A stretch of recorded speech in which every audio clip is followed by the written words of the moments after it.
সুসংবাদ, সুসংবাদ। কি আল্লাহ পাইছো?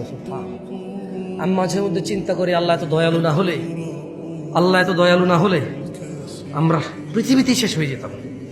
আল্লাহ তাআলা কোরআনে বলছেন, মনোযোগ দিয়ে শোনেন, ইল্লা মান তাব, ও চোরের দলেরা, ও জানাখোররা, ও নেশাগ্রস্তরা, ও অত্যাচারীরা, ও জালেমরা, ও ইসলাম বিদ্বেষীরা, ও আল্লাহদ্রোহীরা, ইল্লা মান তাব, সুযোগ, সুযোগ, মহা সুযোগ, অফার, অফার, বিশাল অফার।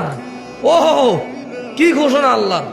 অতঃপর যেই ব্যক্তি অন্যায়, চুরি হোক, যা হোক, নেশা হোক, জানা হোক, যে কোনো অন্যায় হোক, ইল্লা মান তাব, অন্যায় যত হোক, যে ব্যক্তি অন্যায় থেকে তওবা করলো, ফিরে আসলো, ওয়া আমানা, আল্লাহর প্রতি ঈমান আনলো, ওয়া আমিলা আমালান সালিহা, অপরাধ জমিন থেকে আসমানের মেঘমালা, অপরাধ জমিন পরিপূর্ণ হয়ে আছে, অপরাধ সাগরের অতুলনীয় জায়গায় পৌঁছে গেছে।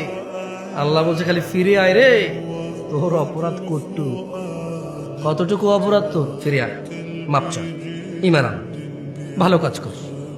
তো বয়স তো 70 হয়ে গেছে, 35 হয়ে গেছে, 40 হয়ে গেছে, ডেলি একটা মেয়ের সাথে শুয়েছি, ডেলি 2 লিটার মদ খাইছি, আল্লাহ ফিরে আসলে হবে?